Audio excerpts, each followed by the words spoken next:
जय जिनेंद्र। आ गए आप लोग। आपका बहुत बहुत स्वागत। वक्त कितनी जल्दी बीत जाता है। अभी पिछले वर्ष के ही कार्यक्रम में हम लोग मिले थे। आप लोगों ने मुझे पहचाना या नहीं? अरे मैं वही जो पिछले वर्ष एक नाटक, एक निर्मोही आत्म व्यक्तित्व को लेकर आप सभी के सामने उपस्थित हुआ था।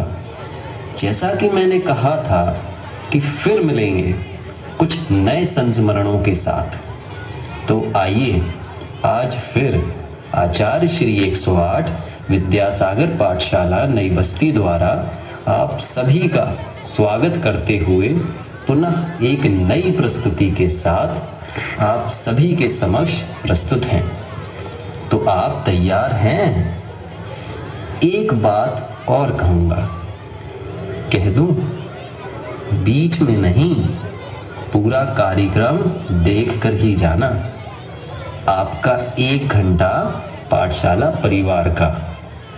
माना कि समय कीमती है, लेकिन पाठशाला के इन छोटे छोटे बच्चों की 1 महीने की मेहनत से ज्यादा नहीं। तो दोगे ना अपना अमूल्य समय? यह नाटक अनासक्त महायोगी विद्या गुरु आचार्य गुरुवर के दीक्षा से समाधि एवं मुख्य प्रकल्पों पर आधारित है, जो उनके समाज सेवा, शिक्षा, स्वास्थ्य और राष्ट्र निर्माण के प्रति समर्पण को प्रदर्शित करता है। उनके द्वारा स्थापित प्रकल्प समाज के विभिन्न वर्गों के उत्थान में महत्वपूर्ण भूमिका निभा रहे हैं। इस प्रस्तुति के माध्यम से आचार्य श्री के विचारों को नाटकीय रूप में प्रस्तुत किया गया है, ताकि वे जन सामान्य तक प्रभावी ढंग से पहुंच सके। इसमें हम देखेंगे उनकी दीक्षा से समाधि तक की यात्रा, उनका अपने गुरु के प्रति समर्पण, उनके स्वयं के उद्गार, उनका अपने राष्ट्र, समाज व प्राणी मात्र के लिए अनुकंपा आदि। तो आइए चलते हैं। अच्छा, हम सभी के जीवन में गुरुओं का बड़ा ही महत्व है, लेकिन हमारे गुरुदेव, हमारे आचार्य भगवान, उन्होंने तो अपने जीवन का दूसरा नाम ही गुरु रख दिया है। अगर हमें समर्पण की सही परिभाषा देखनी है तो हमें देखना चाहिए गुरुदेव का दादा गुरु के प्रति समर्पण, कि इतने वर्षों बाद भी जब आज वे अपने गुरुदेव का स्मरण करते हैं, अपने गुरुदेव को याद करते हैं, तो आज भी उनकी आंखें छलक जाती थी। कैसा रहा होगा वो समर्पण उनका। देव समर्पण की परिभाषा हमें यूं ही दिखाई दे जाती है जब विद्या गुरु के मुख से वाणी ज्ञान गुरु की आती है। अच्छा, गुरुदेव का समर्पण दादा गुरु के प्रति हम कुछ शब्दों में तो बता ही नहीं सकते। इसीलिए हमने प्रयास किया है कि हम अपनी इस छोटी सी नाटिका के द्वारा आप सभी के समक्ष हम गुरुजी का दादा गुरु के प्रति समर्पण रख पाएं। तो एक बार जोरदार तालियों से स्वागत करिए हमारी इस नाटिका का।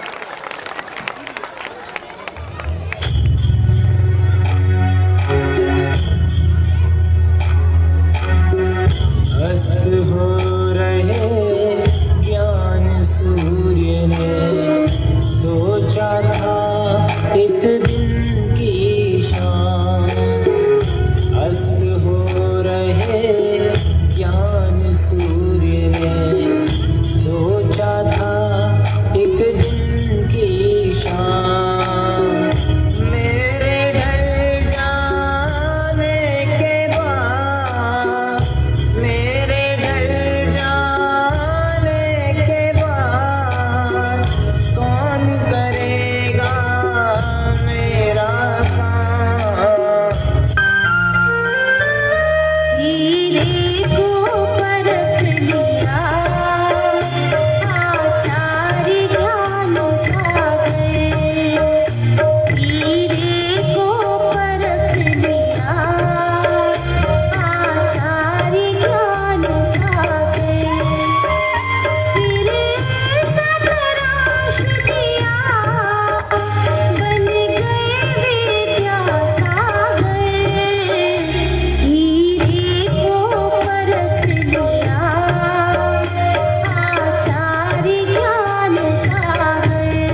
से जो खड़े सबका परमात्मा बन गया आत्मा खुद में ही खो गए हैं हम उन्हीं के हो गए हैं हम उन्हीं के हो गए हैं।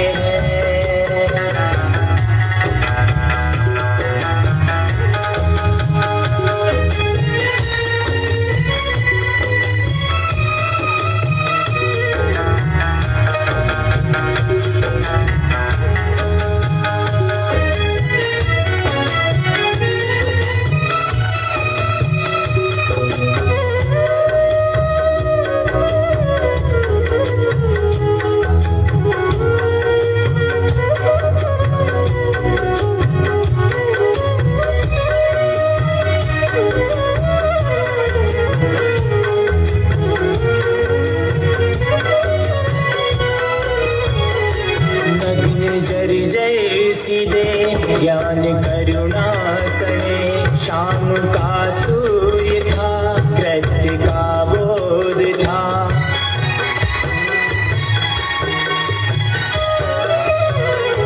नग्न जर्जर सीधे ज्ञान करुणा सने शाम का सूर्य था कृत्य का बोध था पदवी को छोड़ कर मोह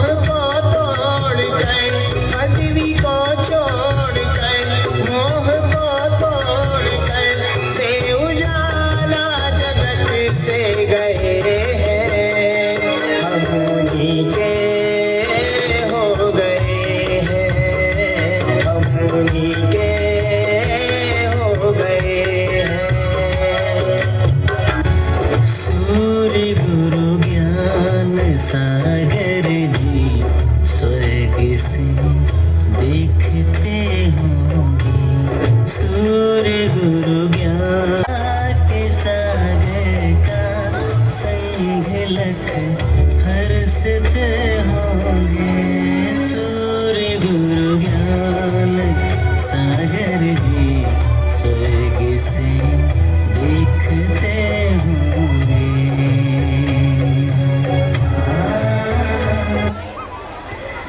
पूजन सब करेंगे तो हम क्या करेंगे? हमने जो आप नाम लेते हैं उसको बदल करके गुरुदेव का नाम लगा देते।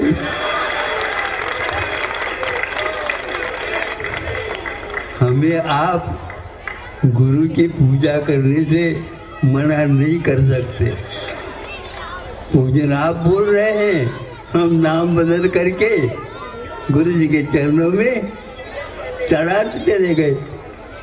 आप लोगों के सहयोग से हमें गुरुदेव के पूजन करने का प्रतिदिन सौभाग्य प्राप्त होता है। यदि आचार्य गुरु महाराज ज्ञान सागर जी नहीं होते तो क्या होता बेटा।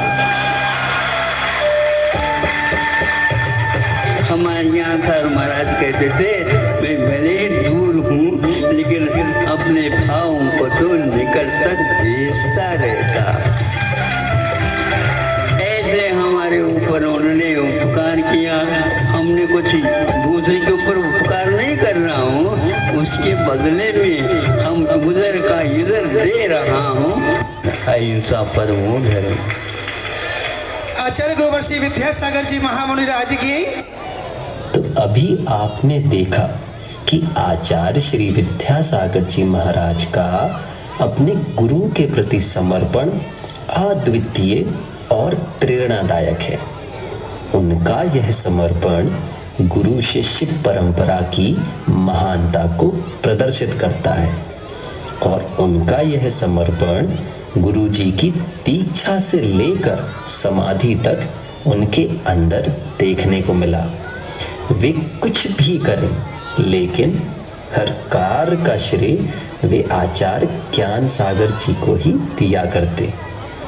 एक बार आचार्य श्री जी से किसी ने पूछा, आचार्य श्री जी आपके इतने प्रकल्प हैं, प्रतिभा स्थली, गौशाला, हथकरघा, तीर्थ क्षेत्र, पूर्णायु आदि, आपका ऐसा कौन सा प्रकल्प है जो आपको सबसे ज्यादा प्रिय है? तब पता आचार्य श्री जी ने क्या उत्तर दिया? उनका उत्तर था गुरु जी की समाधि। इतना समर्पण काश हम भी अपने आचार्य श्री जी के प्रति कर पाए। नमोस्तु आचार्य श्री जी।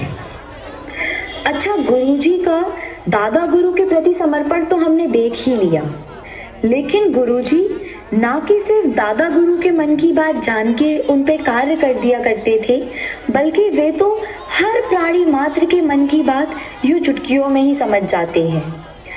अच्छा, उन्हीं का एक सबसे बड़ा उदाहरण है एक ऐसी वस्तु जो ना जाने हमसे कितना कुछ कहती होगी, जो ना जाने कितना दर बदर भटकती होगी, जो ना जाने कितना तड़पती होगी, जो ना जाने कितने बार हमारे पैरों के नीचे कुचली जाती होगी। मैं बात कर रही हूँ मन के भाव जान के उन्हें शब्दों का आकार देके मूक माटी महाकाव्य रच दिया। तो आइए हम जानते हैं मूक माटी महाकाव्य के बारे में। तो एक बार जोरदार तालियों से हमारे मूक माटी महाकाव्य का स्वागत करिए।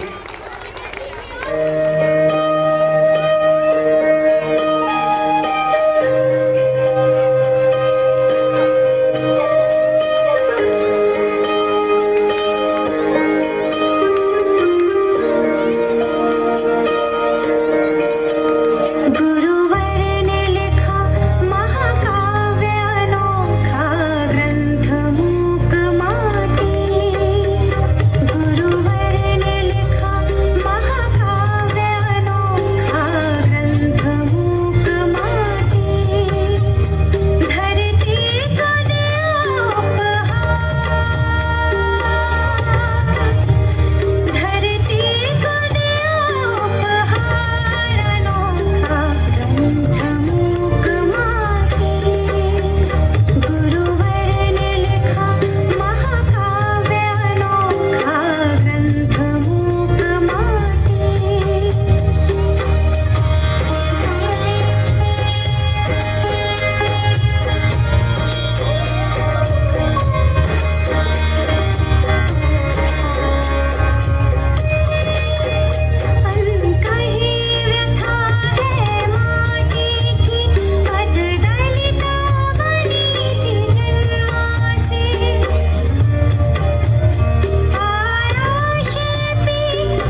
समर्पण भाव से नमस्कार करना होगा, पुरुषार्थ वह करेगा।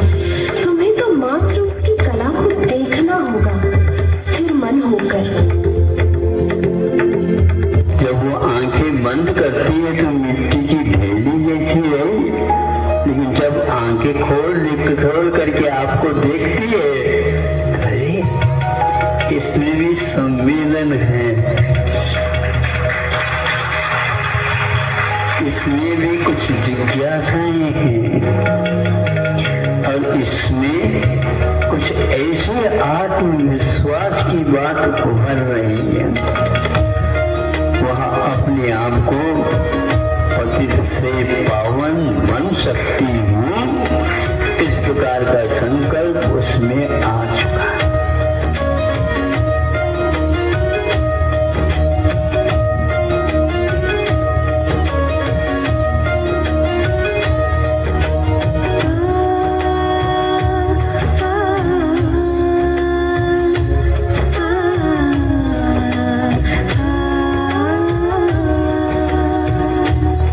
सदगुरु में मृदु माटी, सदगुरु में मृदु माटी, सब कुछ सहती जाऊंगी। तुमने दिया आकार, मैं घट बन जाऊंगी। सदगुरु में मृदु माटी, सब कुछ सहती जाऊंगी। तुमने दिया आकार, मैं घट बन जाऊंगी।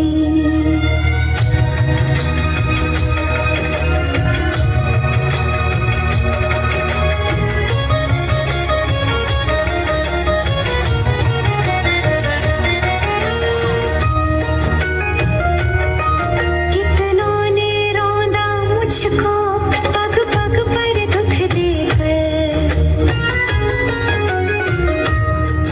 गुरु पीड़ा मेरी हर लो तुम भावों से भरकर। क्या कोई रौंदे मुझको, क्या कोई रौंदे मुझको, मैं खुद रुंध जाऊंगी, मैं खुद रुंध जाऊंगी। सदगुरु में मृदु माटी, सब कुछ सहती जाऊंगी। तुमने दिया आकार, मैं घट बन जाऊंगी।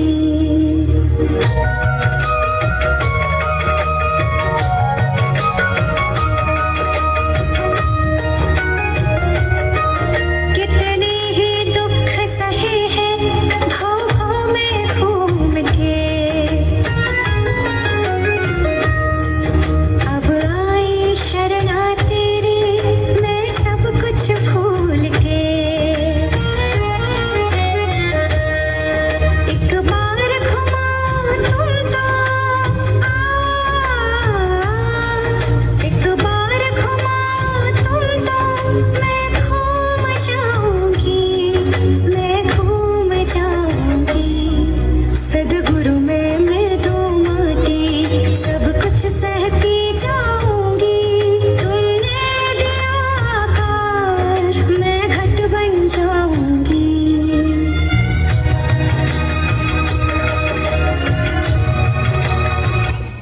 आचार्य श्री जी एक महातपस्वी होने के साथ साथ उत्तम साहित्यकार भी हैं। उनकी लेखनी की गहराई और शब्द चातुर्य मूक माटी में स्पष्ट झलकता है, जो हिंदी महाकाव्यों में एक श्रेष्ठ उदाहरण है। समीक्षकों ने मूक माटी मीमांसा में इसके कथ्य को स्पष्ट रूप से प्रस्तुत करने का प्रयास किया है, जिससे पाठकों को इसकी गहराई और संदेश को समझने में सहायता मिलती है। हम सबको भी अपने जीवन में मूक माटी महाकाव्य जैसे ग्रंथ का स्वाध्याय अवश्य करना चाहिए। तो आइए अब चलते हैं गुरु जी के गौशाला प्रकल्प की ओर। आचार्य श्री जी की प्रेरणा से आज अनेक गौशालाएं स्थापित की गई हैं, जो गौ सेवा और संरक्षण में महत्वपूर्ण भूमिका निभा रही हैं। इन सभी गौशालाओं में असहाय, अस्वस्थ एवं वृद्ध गायों का पालन पोषण बहुत ही व्यवस्थित ढंग से किया जाता है। और तो और कसाईयों से छुड़ाकर गौ माता को आश्रय देकर अभय दान दिया जाता है। इससे हमारे देश के बेरोजगारों को भी रोजगार प्राप्त होता है। तो आइए हम दिखाते हैं आपको गौशाला का वह दृश्य जहां गाय भी अपनी भावना सबके समक्ष रख रही है और गुरुजी का वात्सल्य कैसे उसे प्राप्त हो रहा है।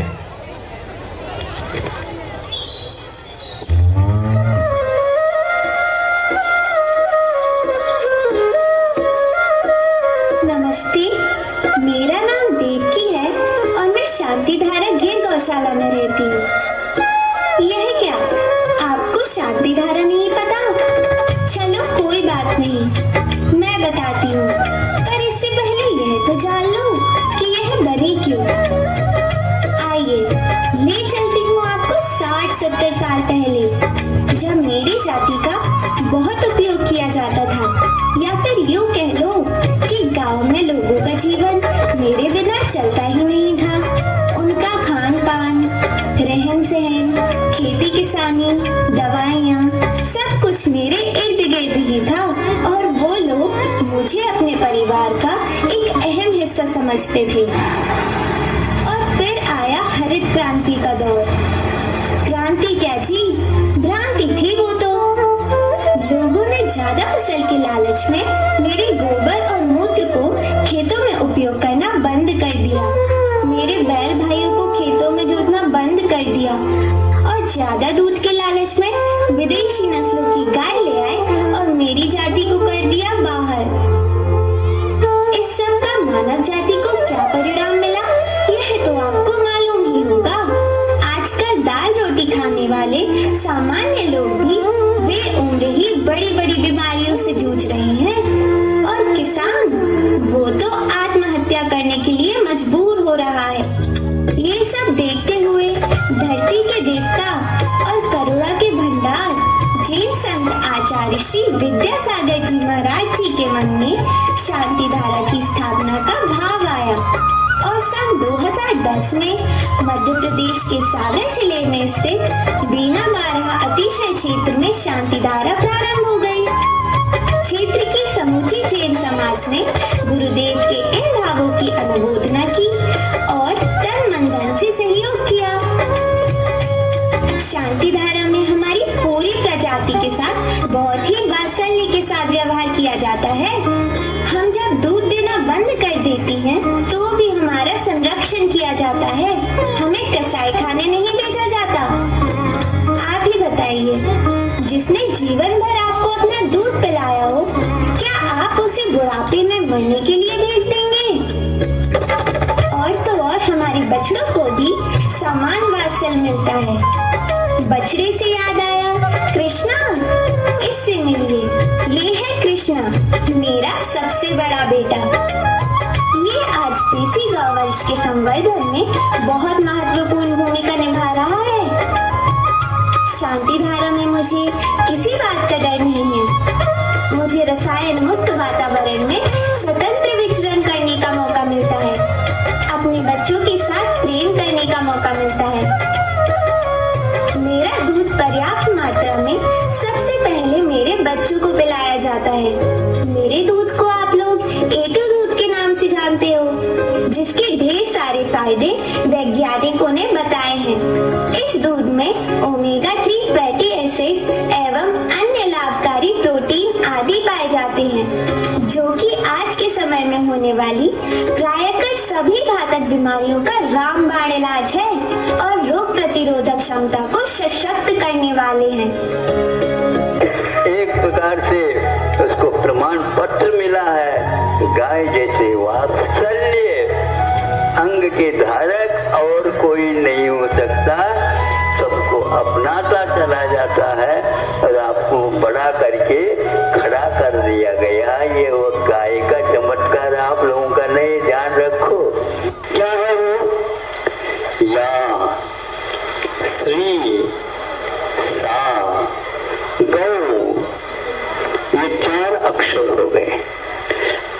धरती पर यदि कोई लक्ष्मी है, धरती को कोई संपदा है, धरती पर कोई प्राण वायु है, तो वह गौ यानी गाय है।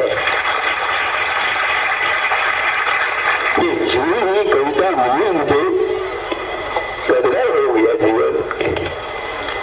अपने आचार्यों की दृष्टि में ये कविता कहाँ से आ रही है पता नहीं, ये धवला की पंक्ति है, आपको सुनाते। आप लोगों को बहुत पुण्यशाली हो, ये धवला की पंक्ति आपको सुनने को मिल गए।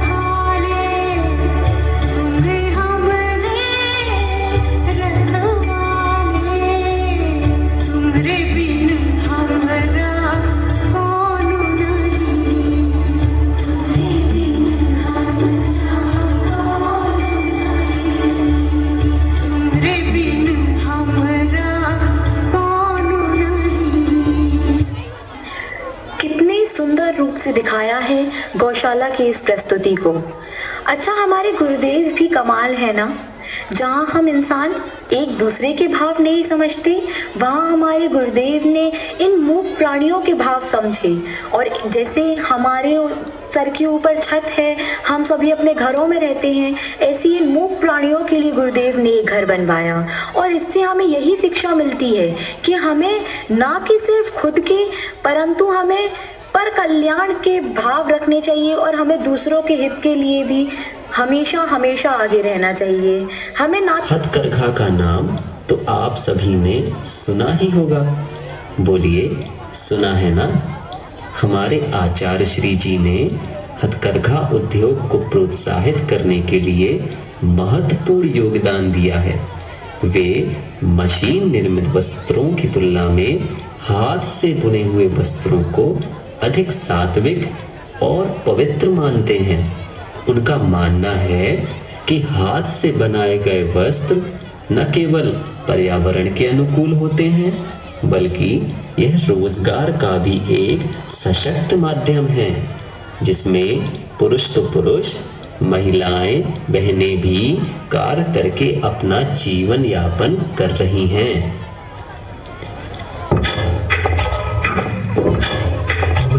मोड़ पे खड़ा है देश, बदल रहा परिवेश, वेश रंगी कुछ धागे लेकर चलो चलो अब दुनिया जोड़े। हम हैं भारत के बुनकर, हम हैं भारत के बुनकर, अपने मन के ताने बाने पर देखो क्या क्या हम बनाते। हुनर के नए रंग दिखाते, पश्मीना को ओढ़ के कश्मीर तक हम हो आते, नरम नरम का जीवन रेशम का ऐसा संपाते। कहीं कपास कहीं जुट तो कहीं मलमल कहीं सूख तो, उत्तर दक्षिण पूरब पश्चिम सबको साथ दे आते। अगर जो सिद्धांत है हथकरघा का, वो ये है कि रोजगार देने का है। रोजगार जैसे जो लोग बाहर पहले से काम कर रहे हैं, जो हमारी संस्था के अंदर नहीं है, तो हम लोग इनसे भी काम करवाने की भावना ज्यादा क्या बात है, वही करा रहे हैं, शुरू वही करना चाहिए। लेकिन अब ये ध्यान रखना, उनको जो हम मांसाहारी नहीं रखेंगे, हम जो सहयोग देंगे मांसाहारी को नहीं, हम जो है ना मध्य का क्या करेगा उसके लिए हम देंगे। ये है इस हथकरघा में 4 गुण सामान्य रूप से इसमें आ जाते हैं। एक तो अहिंसक है, दूसरा पानी छानना चाहते हैं आप तो वस्त्र चाहिए, विदेशी वस्त्र के द्वारा पानी छनता नहीं, तो उस वस्त्र से क्या मतलब हुआ है। तीसरा, श्री जी का प्रक्षालन करोगे अभिषेक करने के बाद, कौन से वस्त्र से करोगे? तो यही एक वस्त्र है। 3 गुण हो गए। और जिनवानी को आप बांध बूंद करके रखना चाहे तो कौन सा रखोगे? आप जिनवानी की मर्यादा रखना चाहते हो तो यह 4 तो आपको गुण मिल ही जाएंगे। 5वां गुण यह है कि जो बच्चों को पहले टीका लगाते थे, नहीं समझे, पक्की बात है, वह हाथ पक जाता था और उसमें ऊंची ओर हाथ चला जाता, उसके ऊपर पट्टी बनती थी, हवादार पट्टी बनती थी। वो कौन सी पट्टी थी? वो हथकरघा का ही पट्टी है। जय जिनेन्द्र दीदी, आप क्या कर रही हो? जय जिनेन्द्र दीदी, मैं खादी से वस्त्र सिल रही हूँ। खादी से वस्त्र? रिद्धि, शायद तुम्हें ज्ञात न हो, खादी का प्रचार आचार्य श्री विद्यासागर महाराज जी द्वारा प्रारंभ किया गया है। बहुत सारे पढ़े लिखे लड़के लड़कियां इनसे जुड़े हुए हैं। खादी पहनने में एक गौरव है और हम पूर्ण रूप से अहिंसा धर्म का पालन कर रहे हैं। ये प्रोजेक्ट आचार्य श्री आशीर्वाद द्वारा चल रहा है। ऐसे महान संत की वाणी असत्य नहीं हो सकती है। चलो मिलकर हम खादी का प्रचार करें।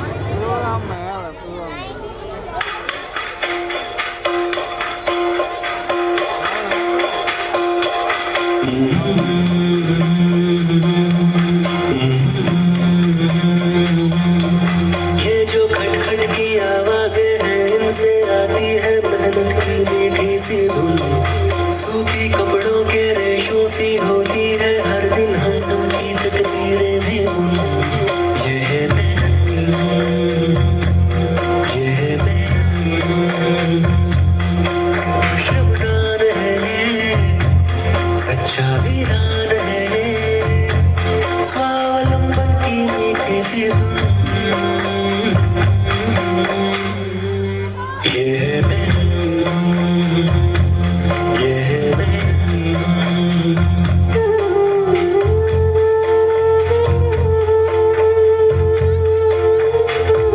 इनके पसीने में इनके सपनों की आवाजें सुन। ये है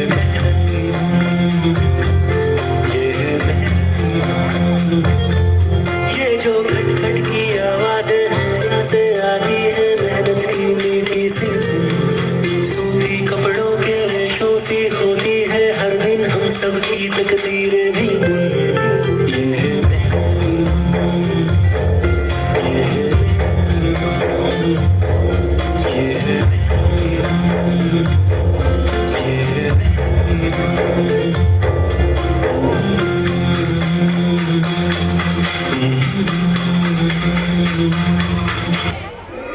कितनी सुंदर प्रस्तुति रही हथकरघा पे। अच्छा, जब ये हथकरघा पे नाटिका चल रही थी तब मेरे मन में कुछ विचार चल रहे थे कि गुरुदेव भी एक ऐसे सूर्य हैं जिन्होंने अपने प्रकाश से हर घर में रोशनी की है। मशीनों ने न जाने कितने लोगों के रोजगार छीन लिए हैं, कितने लोगों की कमाई छीन ली है। वहीं गुरुदेव की इस एक पहल ने न जाने कितने लोगों को रोजगार दिया है, न जाने कितने लोगों के घर में चूल्हे जलवाए हैं। और बार हमारे गुरुदेव की इस कृपा के लिए जोरदार तालियां। और चलिए इसी के साथ हम आगे बढ़ते हैं हमारी अगली प्रस्तुति के लिए।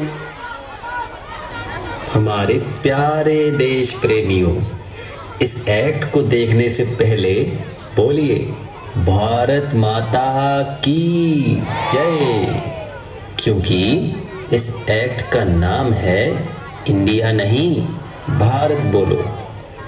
हम सभी ने आचार्य श्री के मुख से सुना है, वे प्रवचनों में इंडिया के बजाय भारत शब्द का उपयोग करते थे। आचार्य श्री का मानना था कि भारत शब्द हमारी सांस्कृतिक और ऐतिहासिक पहचान को प्रतिबिंबित करता है, जबकि इंडिया विदेशी प्रभाव का प्रतीक है।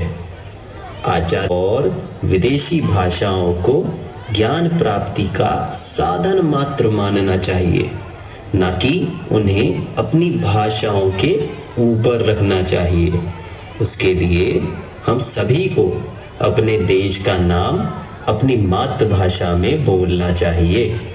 गुरुजी का भारत के प्रति प्रेम सम्मान कैसे उनके शब्दों में झलकता है। तो आइए देखते हैं इस एक्ट को। इंडिया नहीं, भारत बोलो। मैं भारत हूँ, यही सबसे बड़ी पहचान है मेरी। मोहब्बत जिस्म है मेरा, तिरंगा शान है मेरी। दिल के पर्दे खोल रहा भारतवासियों,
लौटने की आवश्यकता पड़ गई।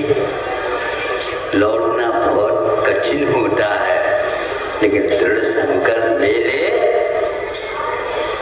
इंडिया से भारत की ओर लौट चलो।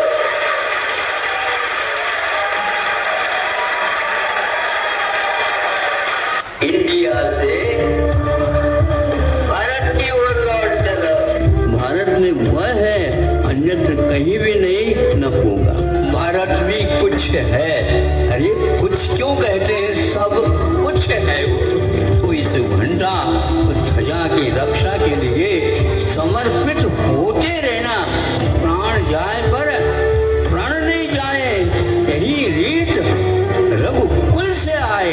हमने बहुत माला फेरी है, तब कहीं जा करके ये भारत में जन्म लेने का सौभाग्य प्राप्त हुआ है। भारत एक ऐसा राष्ट्र है, संकल्प है उसका। गुनाह नहीं करूंगा मैं, किंतु कोई करता है और अपने ऊपर प्रहार करता है तो हारूंगा नहीं मैं। अंतिम क्षण तक, दम छूटने तक मैं अपना कार्य करूंगा। भारत ने आज तक किसी के ऊपर भी आक्रमण नहीं किया, लेकिन जो आक्रमण करता है उसकी धरती उड़ा दी। दोबारा वह घूम करके भारत की ओर इस निगाह से देख तो ले। मैं आप सभी के समक्ष इंडिया नहीं भारत बोलो विषय पर अपने विचार प्रस्तुत करने जा रही हूँ। मेरे विषय की शुरुआत मैं 2 पंक्तियों से करूंगी। सोचो समझो और अपने कानों को खोलो। सोचो समझो और अपने कानों को खोलो। अपने देश को इंडिया नहीं भारत बोलो। अपने देश को इंडिया नहीं भारत बोलो। लेते हैं हमारी पंक्ति का पहला बिंदु, सोचो। हमें क्या सोचने की जरूरत है? हमें ये सोचने की जरूरत है कि हमारे देश का नाम इंडिया किसने रखा और क्यों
ये दुनिया को दिखाना है।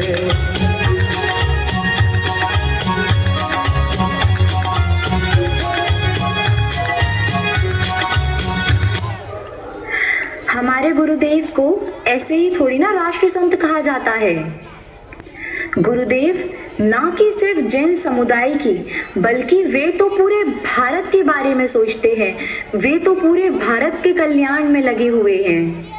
अरे गुरुदेव के सपनों का भारत, हमारे गुरुदेव के कल्याणों का भारत। तो चलिए हम सब देखते हैं हमारे स्वर्णिम भारत के लिए कुछ नाटिका।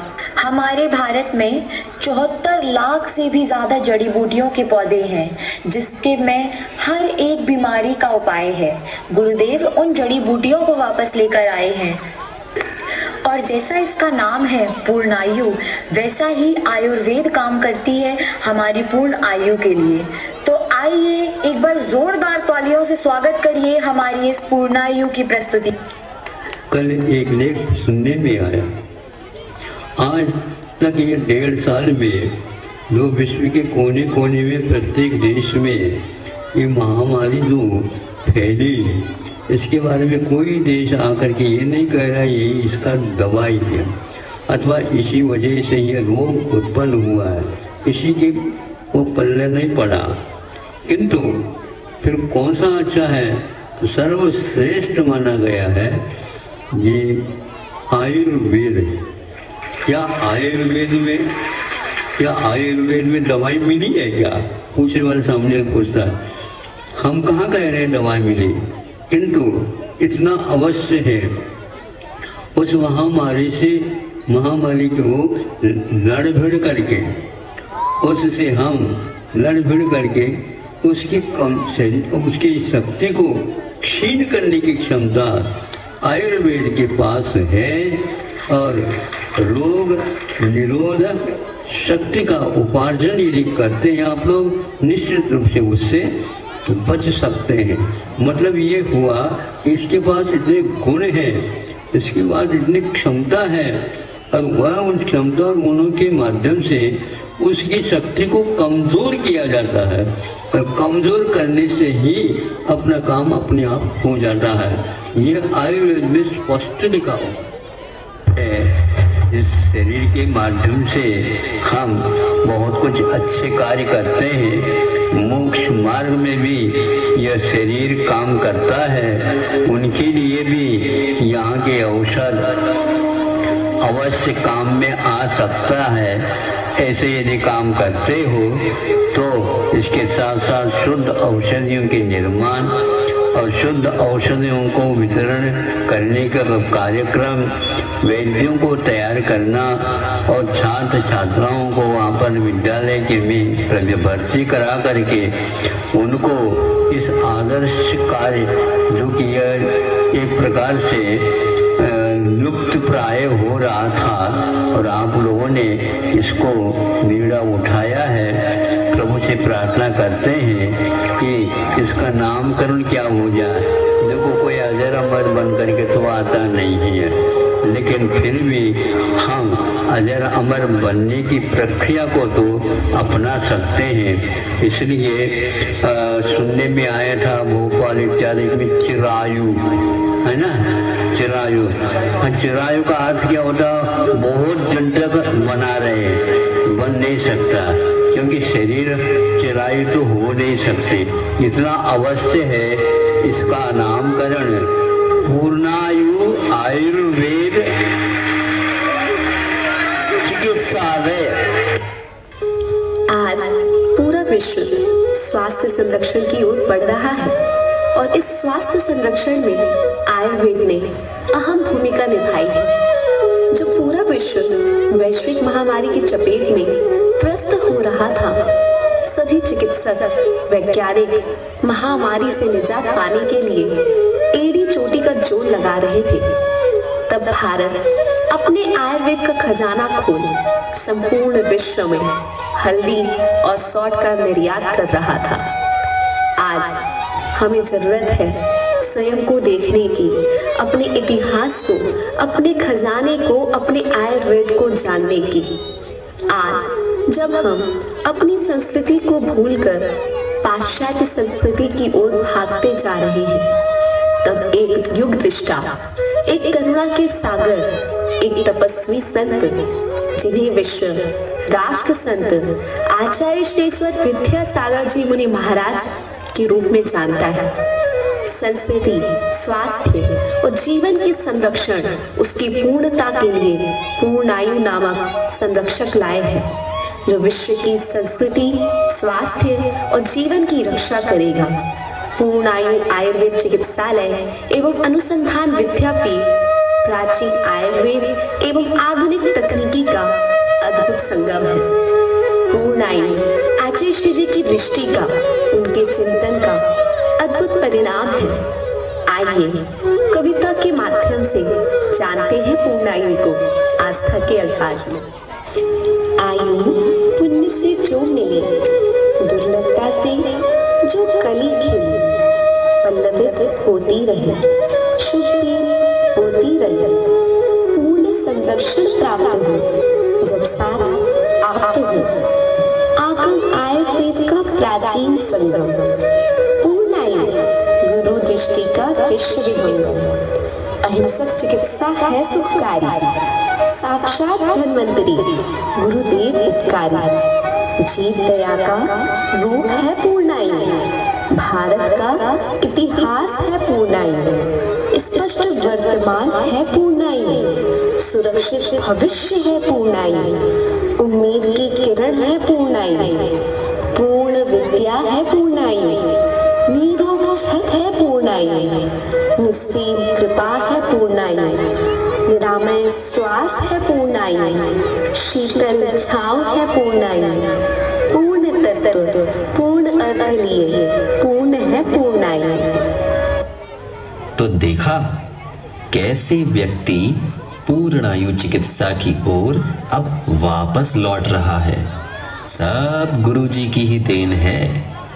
जहां आयुर्वेद समाप्ति की ओर देखने में आ रही थी, वहीं गुरुजी के प्राणी मात्र के हित की भावना से जब से पूर्णायु अनुसंधान खुला है, तभी से इसमें नई जागृति देखने मिली है।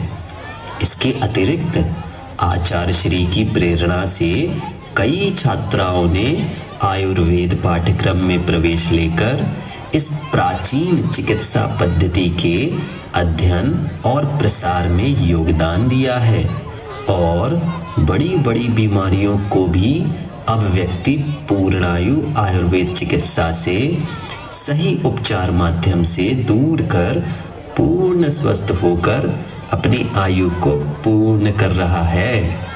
तो आइए अब चलते हैं प्रतिभा स्थली प्रकल्प की ओर। प्रतिभा स्थली ज्ञानोदय विद्यापीठ भारत में एक अनूठा और अद्वितीय कन्या आवासीय शिक्षण संस्थान है, जो जैनाचार्य 108 श्री विद्यासागर जी महाराज की असीम कृपा और दृष्टि से पल्लवित, पुष्पित और फलित हुआ है। यहाँ शिक्षा को अथोरपार्जन का साधन नहीं, अपितु ज्ञान दान की पावन प्रक्रिया माना जाता है। आचार्य श्री जी के आशीर्वाद से भारत में अभी 5 स्थानों पर प्रतिभा स्थली ज्ञानोदय विद्यापीठ की शाखाएं संचालित हो रही हैं, जिनमें जबलपुर, रामटेक, डोंगरगढ़, इंदौर और ललितपुर हैं।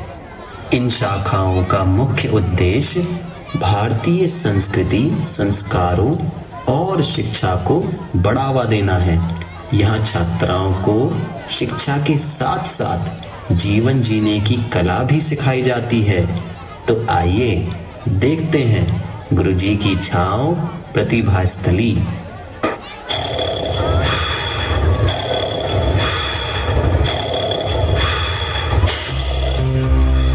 अलार्म अभी बजा नहीं। इंसानियत अभी मरी नहीं। मीडिया की लत पड़ी नहीं।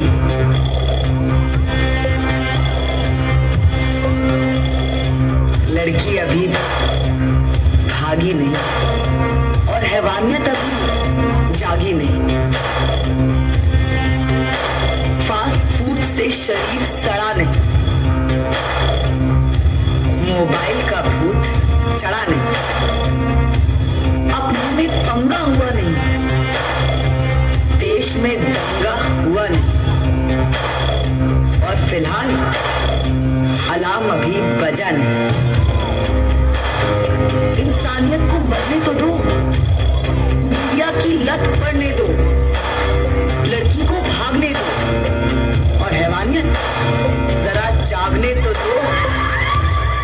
फास्ट फूड से शरीर सड़ने दो, मोबाइल का भूत चढ़ने दो, अपनों में पंगा होने दो, और देश में जरा दंगे होने तो दो। अलार्म थोड़ा बजने तो दो। अलार्म बजेगा, हम उठेंगे, काफी काम है हमें। इंसानियत जगाना है, मीडिया की लत छुड़ाना है, लड़की को मर्यादा सिखाना है, हैवानियत मिटाना है, खान पान सुधारना है, मोबाइल का भूत भगाना है, अपनों में अमन जगाना है, देश को चमन बनाना है, व्हाट्सएप पे आग लगाना है, फेसबुक पर गुस्सा दिखाना है, एक्टिविज्म को जगाना है। पर फिलहाल अलार्म अभी बजा नहीं। अगला अलार्म बजने से पहले जागो जागो जागो रे।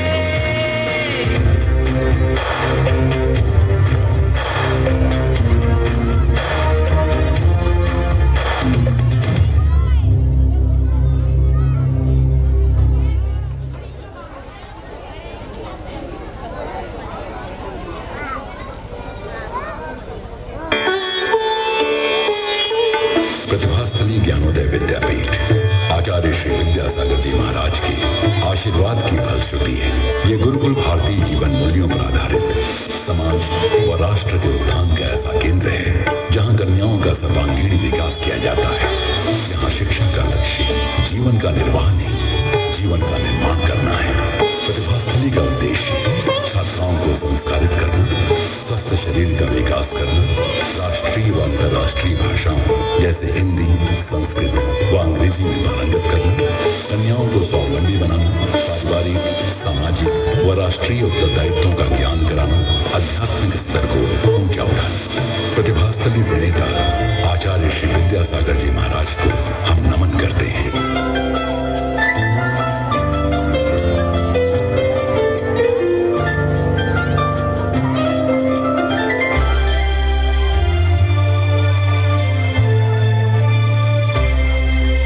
प्रतिभास्थली भूमि है,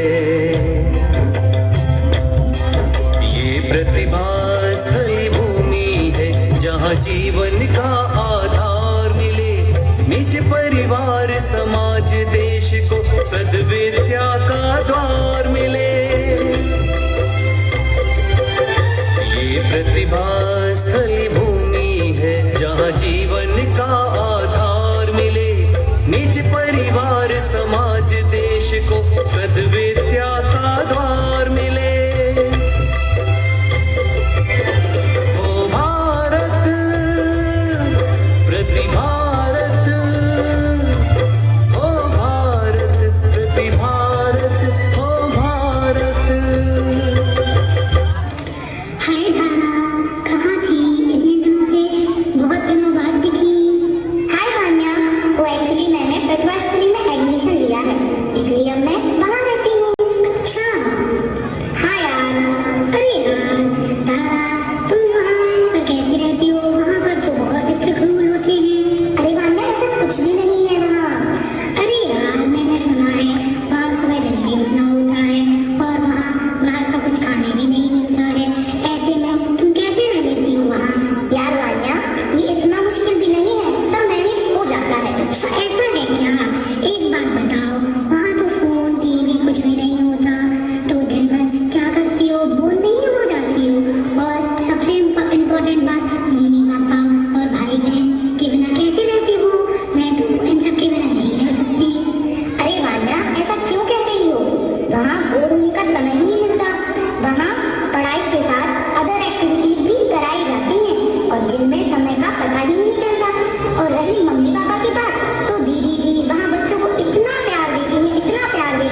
संरक्षण गुरु का पाया है, हमने गुरु को ध्याया है। संरक्षण गुरु का पाया है, हमने गुरु को ध्याया है।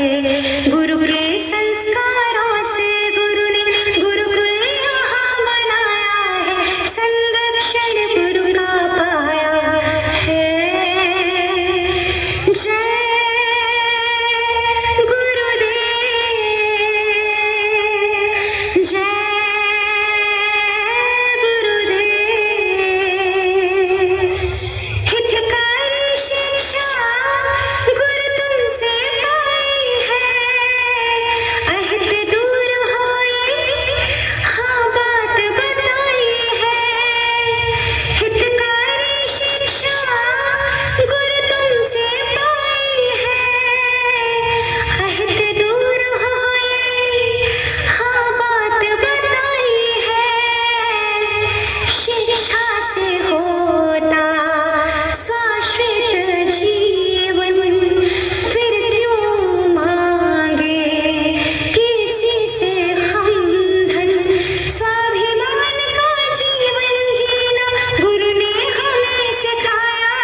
जय कितनी सुंदर नाटिका हमारी इस प्रतिभा स्थली के लिए। अच्छा, प्रतिभा स्थली तो आप नाम में ही प्रतिभा है, मतलब देख रहे हैं प्रतिभा स्थली, जहां प्रतिभाओं को निखारा जाए। और आज इस पाश्चात्य संस्कृति से जकड़े हुए भारत में बहुत ही जरूरी हो गया है कि हम खुद और हमारे आसपास के लोगों को हम प्रतिभा स्थली के लिए जागरूक करें कि एक सही शिक्षा एक वही शिक्षक दे सकता है जो स्वयं संयमित हो। और उसी बात को ध्यान में रखते हुए हमारे गुरुदेव ने ना कि सिर्फ प्रतिभा स्थली का निर्माण किया, बल्कि वहां हमें शिक्षा देने के लिए, संस्कार देने के लिए ब्रह्मचारी दीदीजियों को रखा, जो कि स्वयं संयमित होके छात्राओं को भी संयमित शिक्षा देती है तथा संस्कार देती हैं। एक बार फिर से जोरदार तालियां हमारी प्रतिभाओं को निखारने वाली इस प्रतिभा स्थली के लिए। शास्त्रों में लिखा है, जीवन की सार्थकता समाधि पूर्वक मरण से है, जिसकी तैयारी साधु जीवन पर्यंत करता है।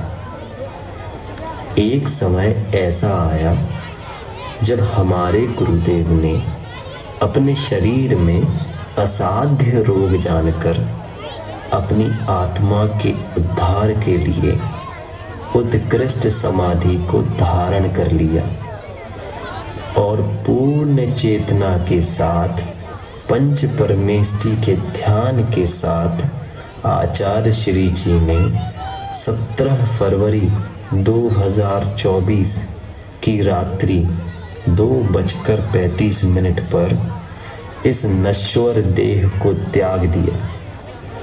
तो आइए देखते हैं।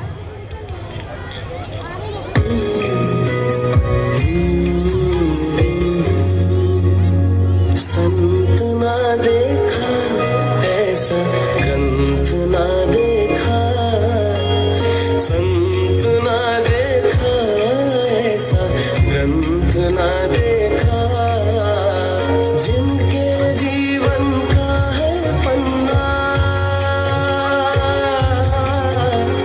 जिनके जीवन का है पन्ना संयम में डूबा।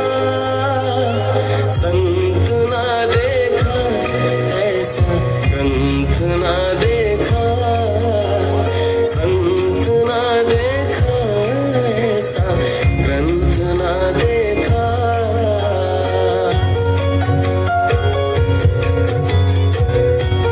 गुरु महाराज की कृपा, उनका आशीर्वाद, उनकी शब्दावली छोटे से किंतु यह विद्याकालीन पक्ष से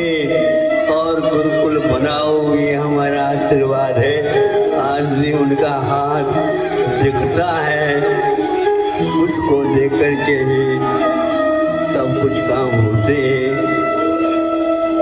एक दिन सबको यहाँ से रवाना होना है, जब होना ही ये पक्का है, इसलिए हमेशा हमेशा भगवान की नाम लेते रहो और इसमें रोना धोना तो होना ही नहीं चाहिए। मिलेंगे, भी मिलेंगे, कुमार स्वामी भी मिलेंगे, कुंदाचार्य मिलेंगे और ज्ञान सागर महाराज जी मिलेंगे। थोड़ा स्वर्ग है, थोड़ा स्वर्ग में ही रहना है और सागरों को आयु कम से कम मिल गई तो इतना जल्दी तो कर नहीं सकते, वहाँ पर पूर्ण नहीं कर सकते। उसमें हम जा कर के सबके पास मिल करके हमारी याद क्यों नहीं किया ये पूछेंगे। यदि चाहते आ करके उस दृश्य को देखना, आप भी वहाँ पर आ सकते। प्रभु से प्रार्थना करते हैं, आवाल्याजन देव देव भक्त श्रीपादयो सेवया सेवा सप्तमिनी कल्पलतया कालोदया मद्गत त्वां तस्याफलमर्तने तदुर्न प्राणप्रयाणक्ष।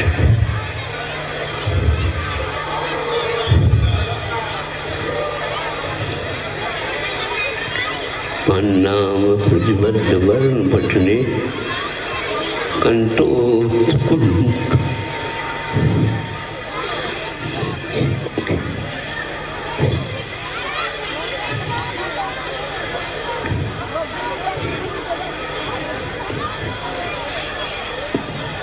इन 4 पंक्तियों में पूज्यपाद स्वामी ने भाव व्यक्त किए। जब से आपके चरणों की स्मृति मुझे प्राप्त हुई, तब से लेकर आज तक वह स्मृति बनी रही। आपका नामोच्चारण बना रहा। प्रभु अब अंतिम समय में आपसे हम कुछ भी प्रार्थना नहीं करते हैं, केवल इस कंठ से वही नामोच्चारण आपका निकलता रहे।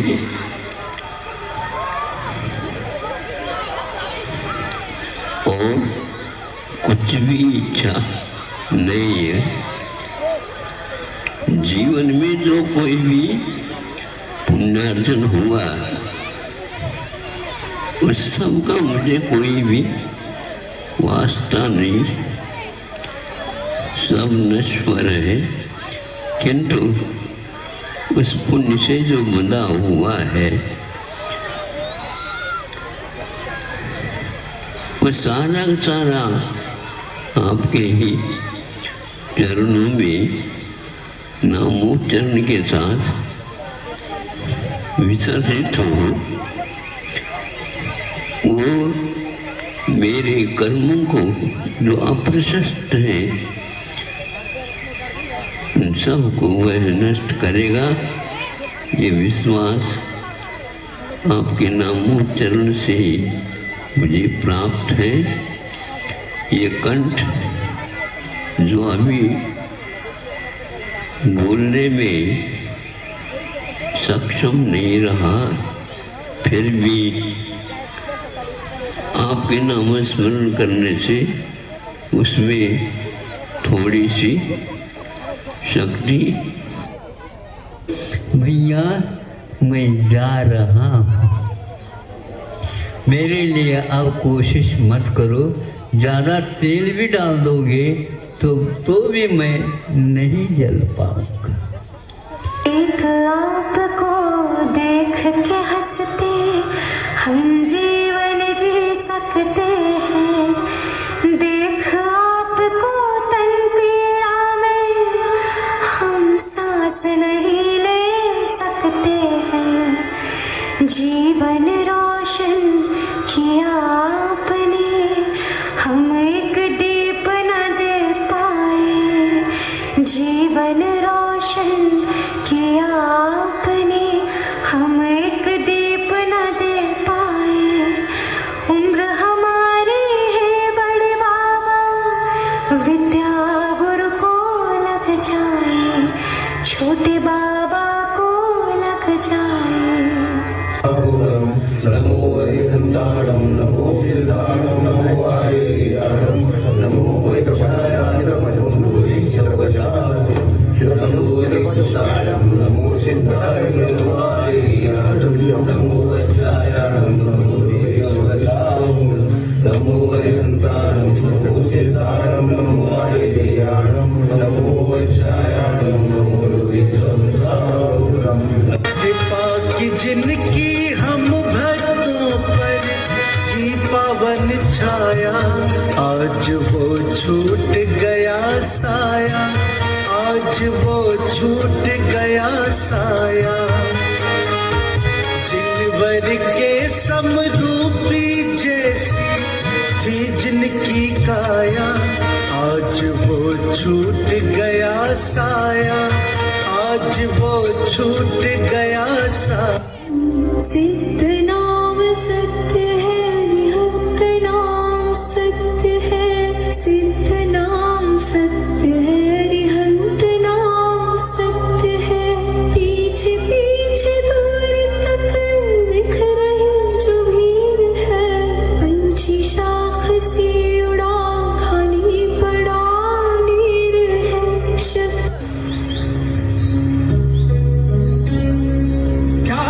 अंबर से सूर्य बिछड़ता है, क्या कभी बिन बाती दीपक जलता है। क्या कभी अंबर से सूर्य बिछड़ता है, क्या कभी बिन बाती दीपक जलता है। कैसी है ये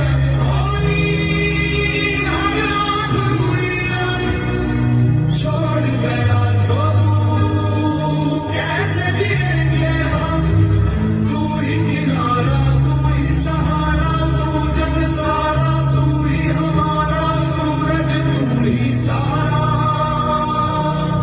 जय जयकारा, जय जयकारा, स्वामी देना साथ हमारा। हम सबके पास हर रोज़ नई नई खबरें आती हैं। आज गुरुजी के ऐसे आहार हुए, आज गुरुजी की ये प्रवचन रहे, आज गुरुजी की ऐसी मुस्कान रही। लेकिन एक खबर ऐसी आई जिससे हम सभी के दिल की धड़कनें ही रुक गई। पहले खबर आती थी कि गुरुजी आज ऐसे मुस्कुराए, और एक खबर आई जिसमें हमें पता चला कि अब हमें गुरुजी की वे मुस्कुराहट कभी देखने ही नहीं मिलेगी। गुरुदेव तो थे ही अनियत विहारी, लेकिन ऐसे हम सभी के बीच से विहार कर जाएंगे कि हमने थोड़ी सोचा था।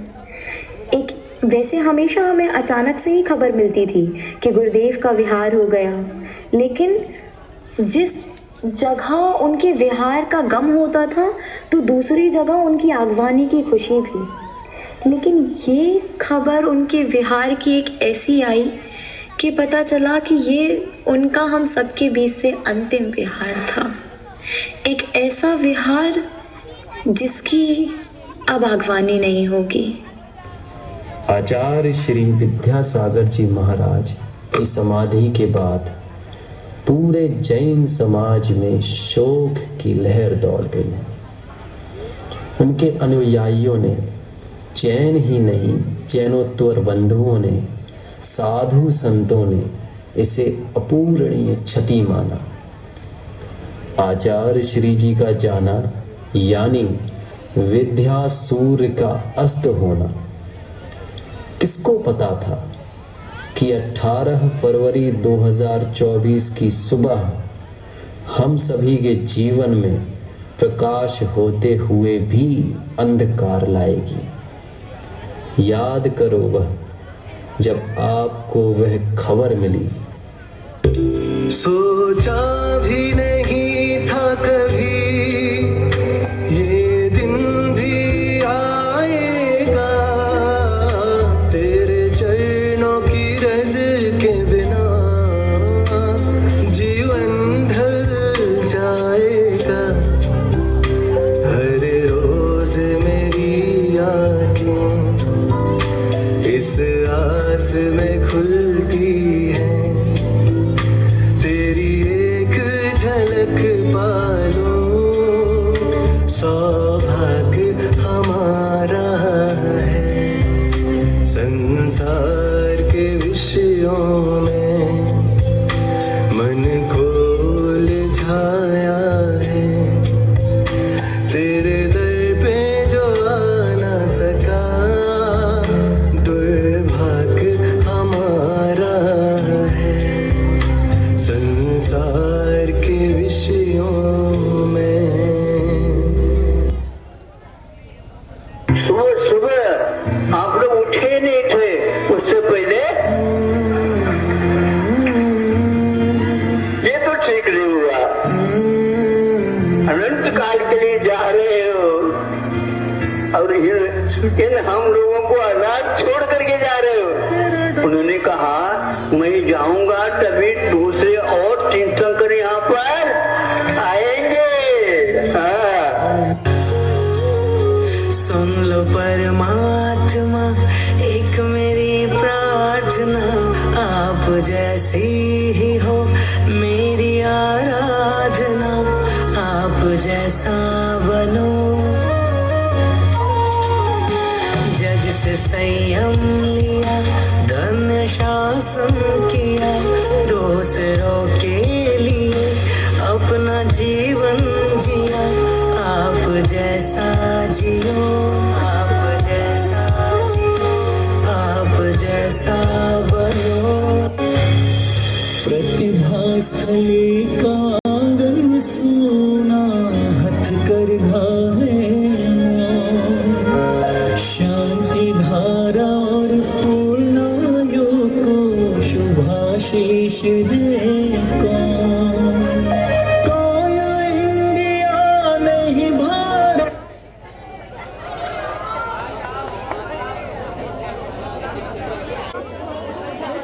लौट कर आओ ना, लौट कर आओ ना, दर्श दिखलाओ ना, लौट कर आओ ना।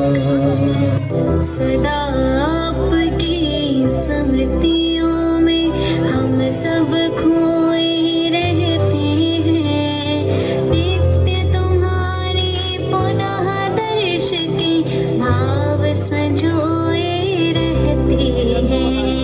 गुरु हमारे करुणा सागर, लक्ष्य है अविनाशी है, तथा आपके दर्शनार्थ प्रभु हमें परम अभिलाषी है, तथा आपके दर्शनार्थ प्रभु हमें परम अभिलाषी है। भैया हम अपनापन भेज रहे हैं, अभी तो हम आ नहीं सकते, लेकिन हम आए नहीं ऐसा नहीं, और दूर हम हैं ऐसा नहीं। मन के माध्यम से समीप निकटता होती है, काया के माध्यम से दूरी नापी नहीं जाती। भले ही दूर हूँ निकट भेज देता हूँ अपनापन से।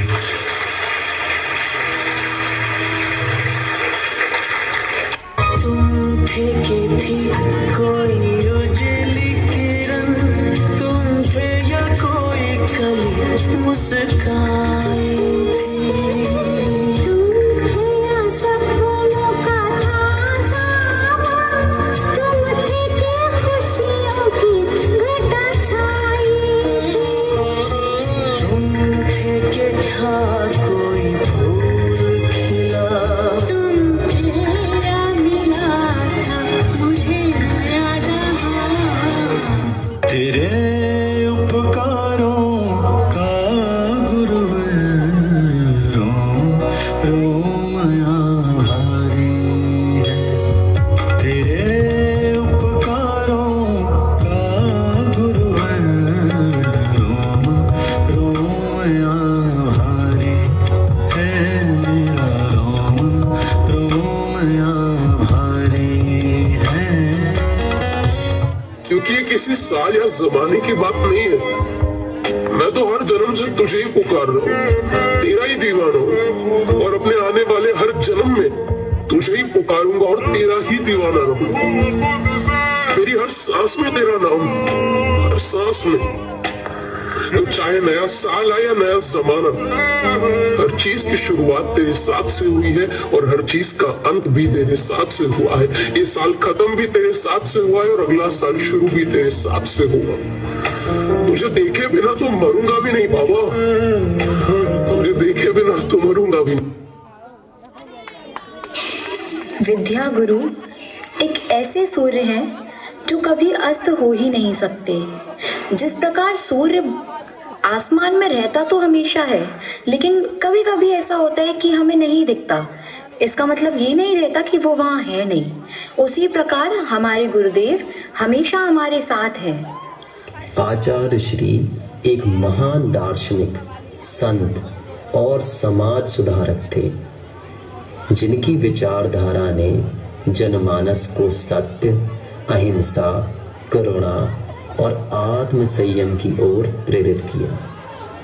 उनका पूरा जीवन एक प्रेरणा स्रोत रहा है, जो दिखाता है कि आत्मशुद्धि और आत्मबोध से व्यक्ति न केवल स्वयं को ऊंचा उठा सकता है, बल्कि समाज को एक नई दिशा दे सकता है।